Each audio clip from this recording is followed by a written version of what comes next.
Subharti university में कल से एग्जाम स्टार्ट हो रहा है। चाहे आपने किसी भी कोर्स में एडमिशन लिया, यूजी, पीजी, बीलीस, एमलीस, किसी भी कोर्स में अगर आपने एडमिशन लिया तो 15 जून से एग्जाम स्टार्ट होगा। 9 AM to 6 PM की टाइमिंग सबके एडमिट कार्ड पे सबका अलग अलग टाइमिंग होगा।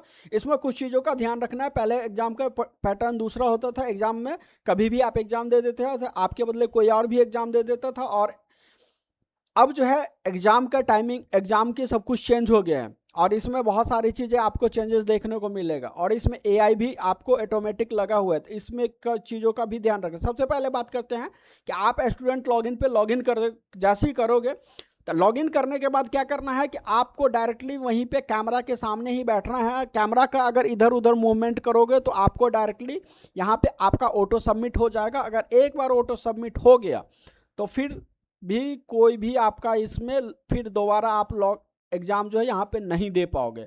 दूसरी पॉइंट है कि आप जब भी एग्ज़ाम दे रहे होगे तो आपके पीछे से कोई भी आना जाना नहीं चाहिए। अगर कोई भी डिटेक्ट हो गया कैमरा के साथ, उस केस में भी आपका लॉग आउट हो जाएगा।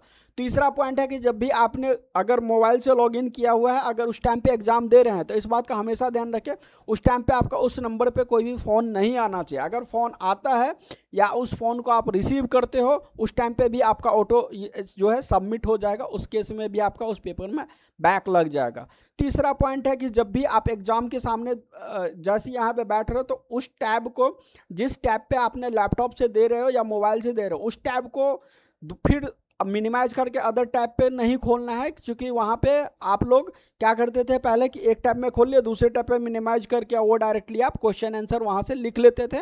वो बिल्कुल नहीं करना। अगर वैसा करोगे तो उस केस में भी आपका जो ये ऑटो सबमिट हो जाएगा। उस केस में भी आपको उस सब्जेक्ट में बैक लग सकता है। चौथा पॉइंट है कि अब जो है एग्जाम जो है, बहुत सारे बच्चे कहेंगे कि हम इसमें स्टडी नहीं किया, आपको एग्जाम कैसे देना है। एग्जाम जो है पैटर्न सिंपल है, एग्जाम वही प्रोसेस है, बट आपका अब जो इसमें चीज़ें AI का मूवमेंट कर दिया गया। चौथा पॉइंट क्या है कि एग्जाम जो है आपको सिंपल एक मोबाइल में लॉगिन कर लेना है, दूसरा मोबाइल किसी का लेना है, उसमें आपको जो भी क्वेश्चन होगा, वो जितने भी 40 नंबर का ऑब्जेक्टिव होगा उसको इजीली फोटो ऐसे खींचना है जो चैट कैमरा के सामने आपका सिर्फ वो मोबाइल नहीं आना चाहिए और आपका बॉडी का मूवमेंट नहीं होना चाहिए। उसका फोटो एक्सेस करके आप चैट GPT से वहाँ से आंसर करके वो लिख सकते हो, वहाँ पे टिक कर सकते हो। उसके बाद 20 नंबर सब्जेक्टिव की बात करते हैं। 2-2 नंबर के सब्जेक्टिव क्वेश्चन होते हैं। उसी के अब उसके बाद जितने भी 30 नंबर के क्वेश्चन होते हैं, जितने भी क्वेश्चन होंगे उसके आंसर इजीली क्वेश्चन पे देखोगे वहाँ पे, और उस क्वेश्चन का भी आंसर आपको चैट GPT से या गूगल पे से निकाल के उसको भी लिख के और उसको ऑटोमेटिक सबमिट कर देना है, या टेक्स्ट टू हैंड राइटिंग वाले से भी करके अपलोड कर दोगे तो भी चल जाएगा। अब चौथा पॉइंट क्या है कि बहुत सारे स्टूडेंट का कि बी लिस्ट और एम लिस्ट वाले जो हैं, उस स्टूडेंट को हमेशा ध्यान में रखना है कि वो स्टूडेंट हैंड रिटेन ही असाइनमेंट सबमिट करेंगे। अदर कोर्स वाले जो स्टूडेंट है वो डायरेक्टली कैसे भी वर्ड फाइल में नहीं होना चाहिए, टेक्स्ट टू हैंड राइटिंग वाला जो कॉपी वाला फॉर्मेट है उस फॉर्मेट में भी आप लोग करके अपलोड कर सकते हो।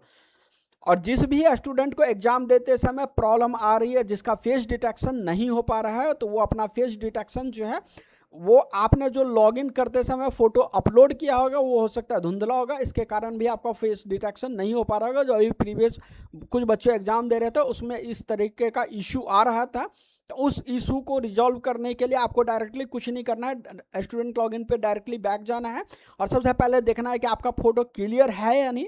अगर क्लियर फोटो नहीं है तो उस फोटो को रिमूव करके अपना न्यू फोटो डायरेक्टली लगा देना है। उसके बाद आपको ये प्रॉब्लम नहीं आएगी।